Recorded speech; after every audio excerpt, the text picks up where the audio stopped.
So just bringing this back to this company, someone give me 2 away reasons. If I'm an away-driven person, what pain could you help me avoid by using your product? What pain would I not experience if I work with you?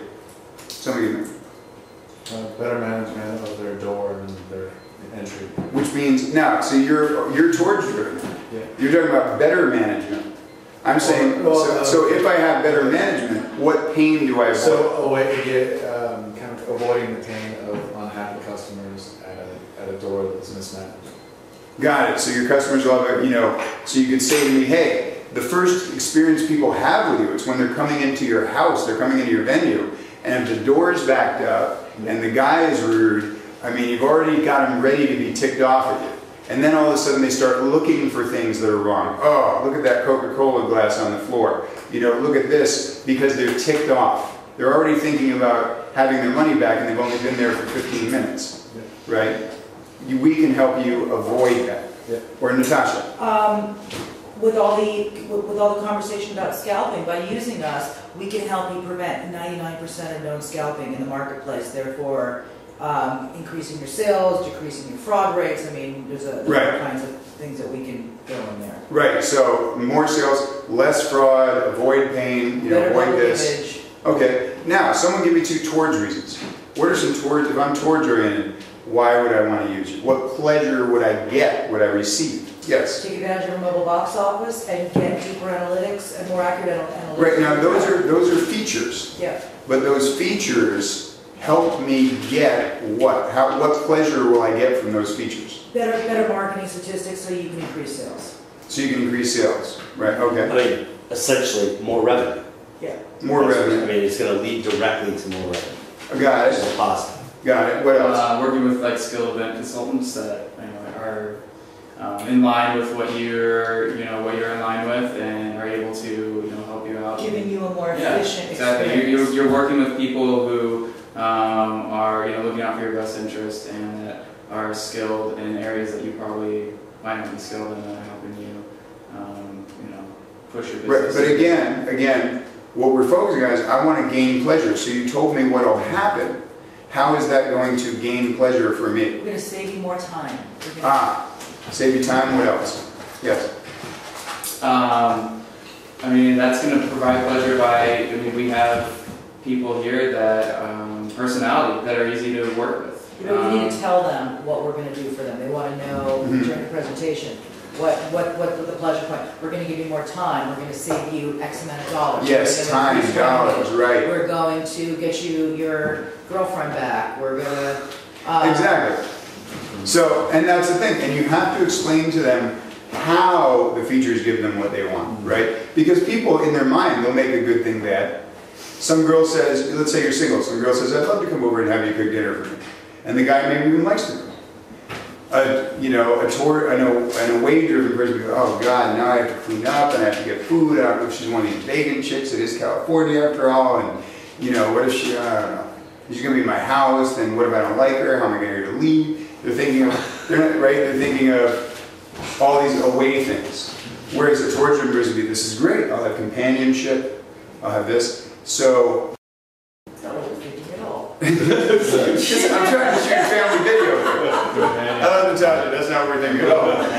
So, my point is, you don't just explain the features, but you explain how the features are going to give them what they want. And by the way, one of the best things you can ever do right up front with any new client is to find out some personal stuff about them. What was interesting is, Ryan and I, when he picked me up at the airport, we didn't even start talking about the company or business for about 5 minutes.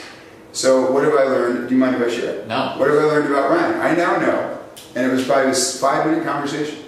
I know how he met his wife.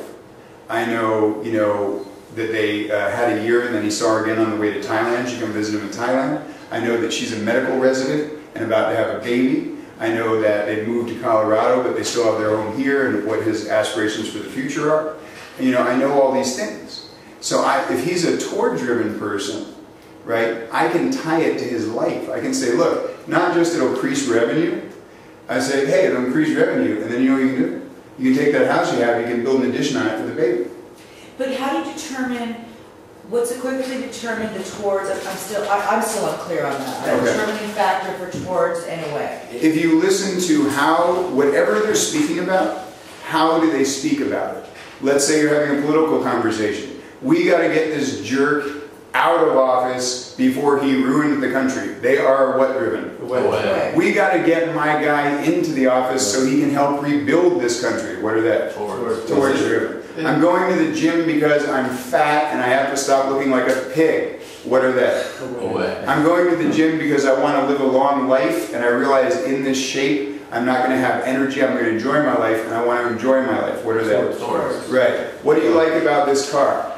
Well, it doesn't waste gas, and it's small, so I don't have a problem finding a parking space. What are they? Away. I love it because of how it looks, and it's fun to drive, and it's great. Towards, right? All you gotta do is how are they describing things? How are they doing? Is that clear? Sure, but how often are people both? I mean, so because Yeah. I'm going Yeah, through this absolutely, process, and I think with your first example, Everybody's both, but most people have a dominant one. Okay. They have a dominant tendency. Yes. Is it, I don't want to say it's entirely synonymous, but you can almost pick up a little bit on it, whether they're coming from an optimist or a pessimistic vantage point in their way they're speaking, the demeanor, how their body, if they're talking like down close, and they're, I would say that would be more of an away person. Some of it, but you can be in a way, you can be a negative person and towards driven. Can you give an example? Well, because, and the reason you're being negative is because maybe you can't see a way to get the pleasure you want, right? So let me give you an example. Let's say it's a guy who, he is positive, he is towards like, yeah, Eric, I mean, I don't know what to do with this economy and the venues. I mean, I want to build this company. And I really would like to see us making more money. I mean, I want to create something I give to my kid, but how am I going to do it like this? With this guy in office and with the economy like this, nobody buying? How am I going to build this thing? Is he towards or away driven? He's It away. sounds away. He's towards. Towards. He's talking about building Right. creating. But there are elements of away in that would be kind of like. Yeah, but He's a towards person in a negative space. Okay. But the Right. idea, though, is you take that layer, you add it to the first layer of personality indicators, add it to the other two layers you're talking about, and you're going to get close enough to a picture of a direction. Yes. If you're living and dying on just one of these indicators, you're fucked. But if you Right. can't Right. It's okay, because she's the VP, so she can say whatever she wants. There's a disclaimer on this camera. Yes. But you're building a layer of traits that you can Yes. then draw from, and you may not be able to pick up on one of those right away, but you can pick up on the others. And by the way, we're going to be doing some case studies, so I'm going to bring this all together. Cool. Where in the end of, before we get in the end of the first section of the day, before we get into objections and closing, I'm going to say to you, you walk in someone's office and you notice these things. What does that mean about them, and how would you then sell to them? So we're going to bring this all together. How Okay? often does this work for you? I mean, when you're selling, what's somebody that practices it? What would you say your accuracy rate is with it? Well, I can tell you that, now this is something I've how sometimes you have a certain natural talent for something like playing the piano, and you never really sit down and think about how you did it. You just start playing. This is something I've always done, everything I'm teaching you, but until I worked for Tony Robbins for many years as his head trainer. I was in charge of hiring all of his speakers, writing scripts for them, teaching them how to sell from the front of the room. And until I had to articulate to another person what I was doing, I'd never broken it down like this before. But what I can tell you is when you use them, just an example, I was the first guy in the history of Robbins to, break $200,000 in income in the position I had. My first year, I set a record with the company. And again, this was stuff I realized in retrospect when I had to explain it. I'd been doing this the whole time. I just had never mapped it out like this for anybody until I had to. Does that make sense? So I can tell you my results went through the roof. I would take other guys, and I've done this with New York Life, I've done this with Tony Robbins, I did it with Brian Tracy, you know, real estate companies. Again and again, when people apply this. Now, people that just kind of know it, I've seen bumps 10 or 20%. People that really master it, like I've had some people that not only go through this program but coach with me for a couple of months, and we really, you know, drive these skills in because we get on the phone every 10 days and talk about how their business is going, how they're handling clients. I've seen 50% increases there, where people that were already good, right? Or because I don't, as you see, I don't teach beginning sales. Most of the people I work with are fairly advanced. They've been selling for a while, and they were already good and they were already experienced. They get a 50% bump. And I've seen that in, you know, many different industries over the last 12 years that I've been doing this. Right? So yes. I want to share too, the semi-related, I was talking with an artist over the weekend, how it stalled in her career. And they said, I'm leaving San Francisco, I've done all I can do here, I'm going to move to New York.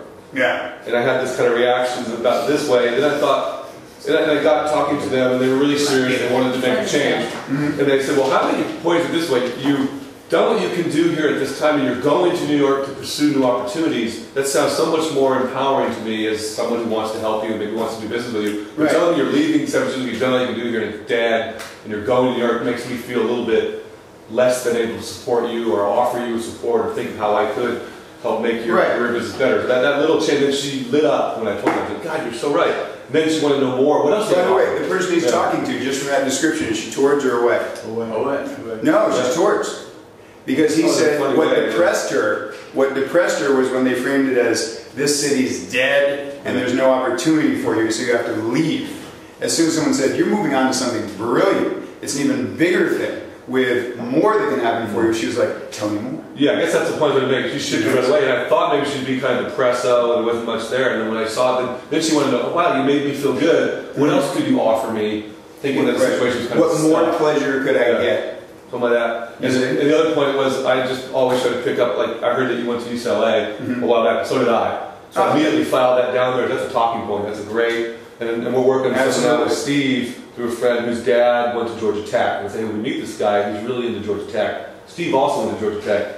Drop that in there somewhere. It's just a little thing. That's fundamentals. People want to talk about People want to talk about, and by the way, people wear their metaphors.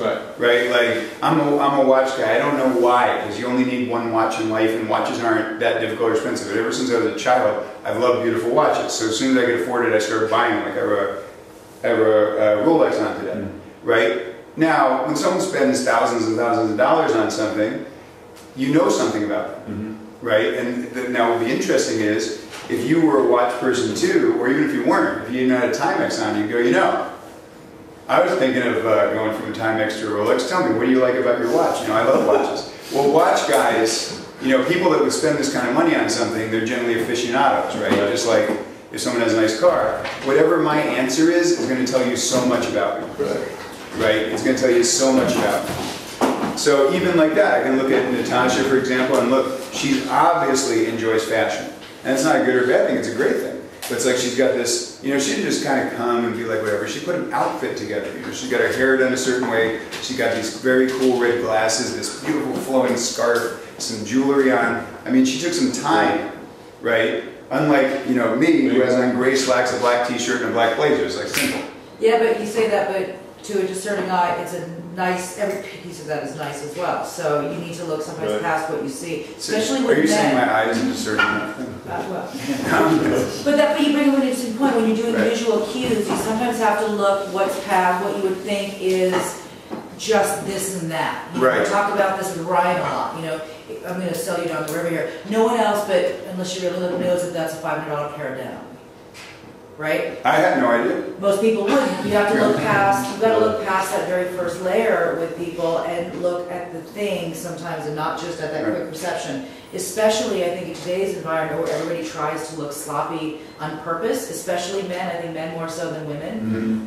You look at the average hipster guy that I've had to do business with, especially in this environment, and you you can, you just have to look a little bit harder and you've got to ask a few better questions. Yeah. Now, an example with Ryan, if I can just go in, what I would have picked up on if I was, you know, as I told you, I mean, I know a tremendous amount about this person. I know how and why he chose his partner, where he wants to live and why he liked the Redwoods and why he likes Colorado. I know, you know, a tremendous amount from the 4 minutes before I started talking business, right? Which, by the way, I intentionally had planned to do so I could use that in this. I'm seeing that now. Right. What I'm saying is, I wanted to see how much information I could pick up before we got to that. But what I would have picked up on were his tattoos.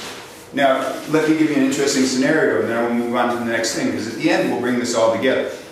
So I can see his tattoos. Now I'm going to look for a couple of things. One is, I'm going to say, oh wow, I see you got some sleeves, right? Bond with them. I was thinking, I got one tattoo, I was thinking of getting the second one. How did you choose your tattoos?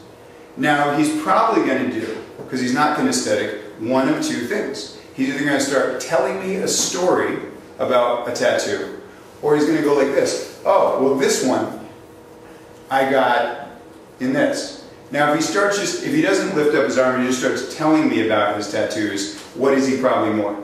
Auditory. If he like Eric has to just, you know, let's say he starts telling me a story, but he has to pull up his sleeve and go like this. Even if he doesn't look at that tattoo, what is it? More visual, right? And then I'm going to say, so if I was going to get a tattoo, what should I do?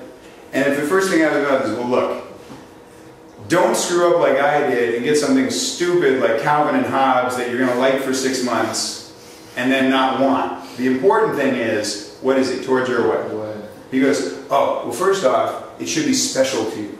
Like this is my particular rule for a tattoo. It should be something that when you're 80, you're still going to be happy to have it. And it's still going to bring back great memories. What is it? Towards, right? There's a lot you can pick up from that. There's a lot. And the fact that he's got, you know, tattoos we're going to talk in a minute about some other distinctions that has. But if you know what to look for, I know this is new information for you, and you're going to see this at the end of the day, from the time you walk through the front door with this person to the time you sit down in the seat at their office, you'll be able to know everything I'm teaching you today. And you'll be able to sit down at their desk ready.